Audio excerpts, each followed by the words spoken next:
there. I want to talk about demystifying chord symbols.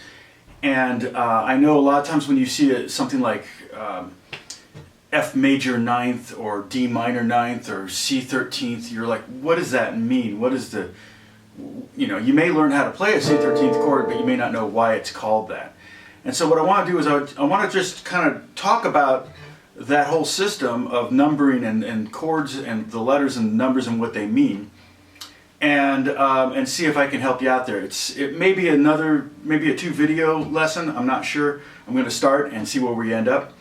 And this is also one of those lessons. It's probably easier to teach on piano and to see on piano, but I'm really interested in turning it all around and having it apply to the guitar. So I'm going to use the guitar to explain it, and hopefully you'll still be able to pick it up and understand it, and it won't be too big a deal. Now, first thing I want to do is I want to start out with a C scale, a C major scale, because that's just a simple scale, no sharps, no flats, and I want to do 2 octaves of that. So it would be C to C to C again. Okay, so we're going to do that. So we start there, C, D, E, F, G, A, B, C, D, E, F, G, A, B, C. Okay, did you see that? Now, by doing that, I can number those. And when we number them, we get 1, 2, 3, 4, 5, 6, 7, 8, 9, 10, 11, 12, 13, 14, 15. So we get 15 notes there. And now what I want to do is, right now we're in C major.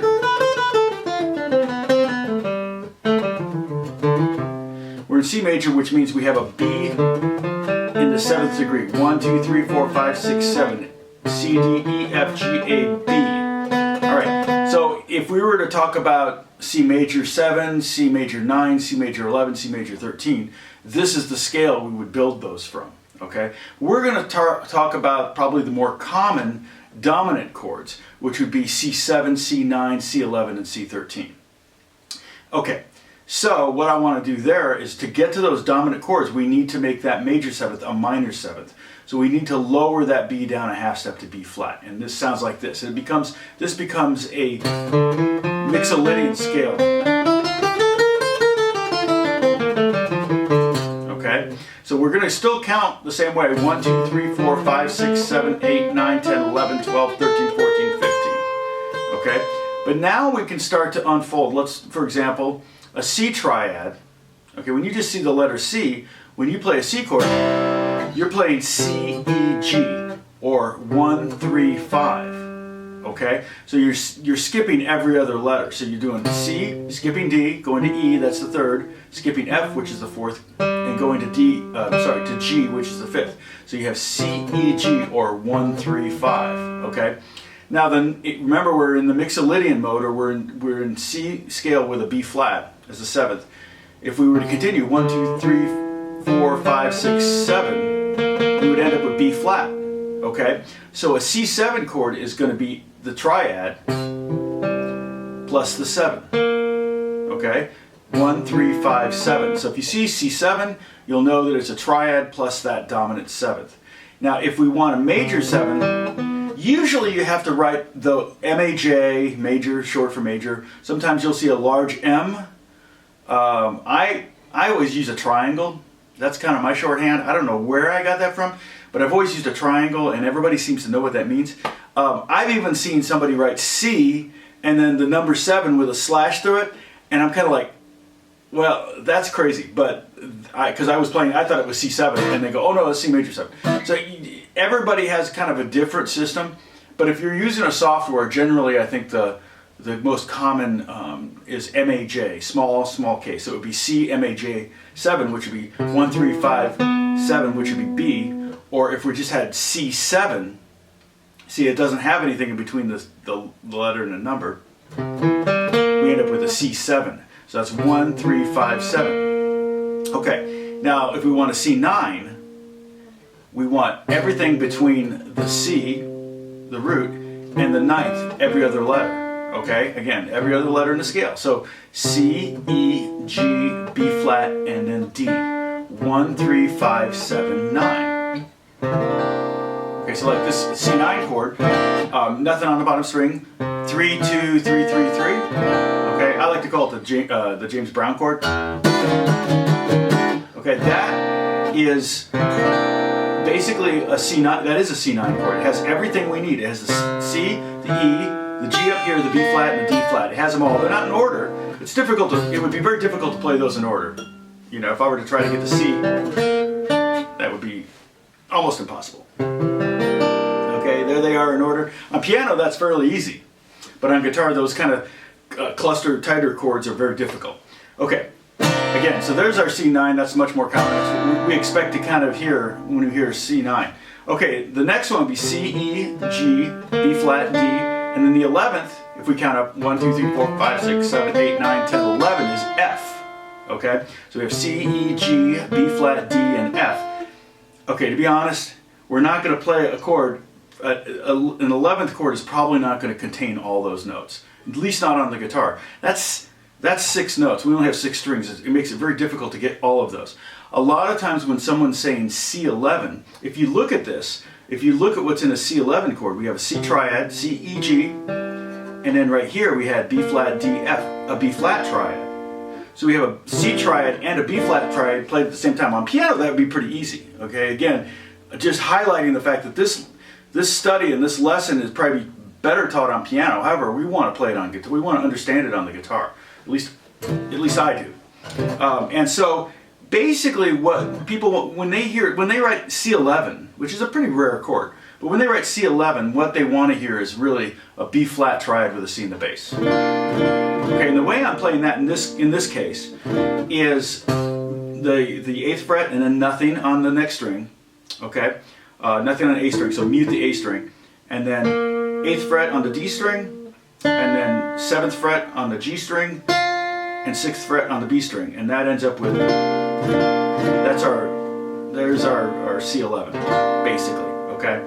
All right, so now we're all the way, the next one is going to be 13. So we had C triad, C7, C9, C11, and C13. You can see how each one of these, the C triad, called a triad because it has 3 notes in it. The 7th chord has 4 notes. The 9th chord has 5, the 11th chord has 6, and the 13th chord has 7 notes. Clearly we can't play all 7 notes on the guitar. Okay, so here's what we want to know.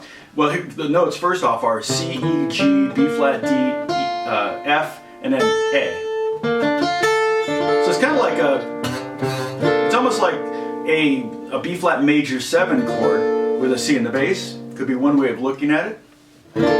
However, there are notes of those 7 notes. There are some that are more important than others. Okay, and I'm gonna give you a hierarchy. The most important note, in my opinion, is the 3rd. Okay, so the 3rd is E. The 3rd tells you if it's a major or minor chord. There's such a thing as a C minor 13. If you don't play the 3rd, you won't be able to tell the difference between a C minor 13 and a C 13. So the 3rd is necessary. So let's just take that and put that right here, the 2nd fret on the 4th string. Okay, there's our E. All right, the second most important note, I think, again, is going to be, obviously we're going to need a 13th because we can't call a 13th unless there's a 13th in there. And another name for the 13th is a 6th, and I'll explain why we don't call it that right now, or in a minute. But we want the 7th, the dominant 7th, okay? Because the 7th, in this case B flat, which is right there, okay, E and B flat. The 7th determines whether it's going to be a major 13, okay, that's a C major 13th, for example, okay, or a dominant 13th. There's a big difference. If it says C13, they want dominant 13. So they want a B flat, not a B natural, okay. And then the 13th, I'm going to play it up here on the 5th fret of the 1st string, which is an A, and then the 9th is very valuable. I think 9th is a very legitimate, important tone, and you can hear this and put the C in. Now, you notice I didn't put a C in there. The C is the root that's not there. Well, if you're playing with a bass player, he can play the root. So you got the root covered, and then you just play, 4-note chord, which is very, very doable. There's a bunch of different ways we can play it, but this way, on the top 4 strings, 2, 3, 3, and then 5. And if you want to get the root in there, you can put the C right here on the 3rd fret of the 5th string. Okay. So there's an example of a 13th chord. Okay. Let me go over those notes again. 1, 3, 5, 7, 9, 11, and 13. All right? Now, if we were to do these with majors, it would be C major 13 would be C, E, G, B natural, D, F, and A. Those would be all the notes in it. Now, I talked about not calling it a sixth because, and we can play it in the position of the sixth. For example, the 13th doesn't have to occur way up on top because it's the 13th note or anything like that. The 13th can occur down there. If I wanted to do it that way, I could do. That'd be right? Yeah. It's kind of an interesting version of it. So I took that B flat down to A, and I took this A up to B flat, and I ended up with the same chord. But that's a different sounding voicing, but that's also basically a C13 chord. Now, what I like to think about is when we talk about a C chord, which is the major triad. C7 has a B flat in it. A C9 has a D in it. Okay, a C. Now, back in the day, we used to have what was called C add 9. Okay, and the difference between C add 9, or a lot of times I would see it written C/9, and that would be if you were just to have the 9th and not the 7th. Okay, today we generally refer to that as a C2 chord.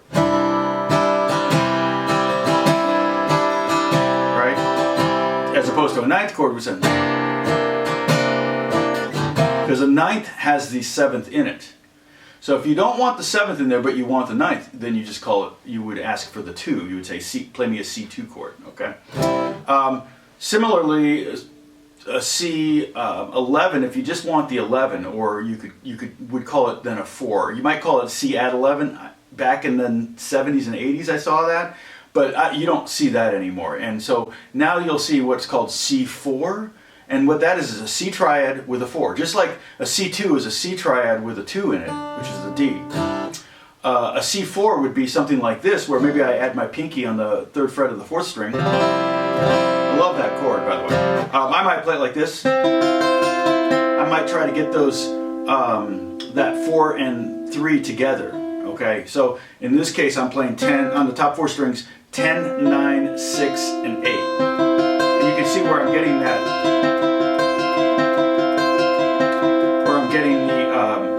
the dissonance of that 3 and the 4 together. Okay, and then so a 6th chord would be just a C with a 6th. It would just be C with an A added, something like that.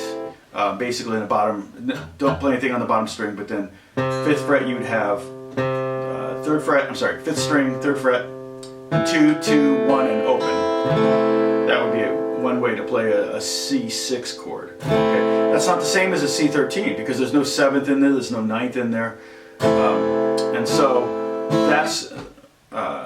that's why you could call something you could go to the extreme of saying C9 add 6, which is kind of what this is. Okay, that C13 chord I showed you, because there is no 11 in there. There's also no 5th. Really don't need the 5th. It's not necessary. The 11th is just going to create more confusion about what chord it is. If I put that F in there, it sounds more like a B flat major 7 over C than it sounds like a C7. And I definitely don't want to sacrifice that 3rd, the E, to get that 11 in there. Okay. I'm probably confusing you more. I'm going to do one more thing I want to talk about. So we talked about we talked about dominant chords. So we talked about C major, triad, C7, which is a dominant chord, C9, C11, and C13. Now, and we talked about the major versions of those, which would be C, E, G, B, and then D, F, and A. So C major 13 would be something like this, for example. So instead of a B flat, I have a B natural. Okay, now minor would be to play, you start with a C minor scale, and you end up with C, D, E flat, F, G, A flat, B flat, C. Now this one's a little different because really what we could do is we would not necessarily use a C minor, pure minor. We would maybe use more of a C Dorian, which would have an A natural in it.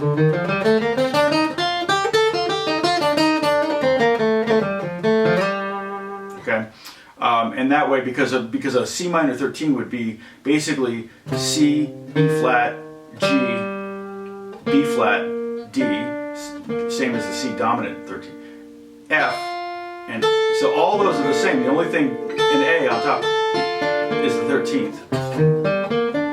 So the only thing would be different would be maybe that the third is different. The third is flatted. Instead of E, we have E flat. Okay.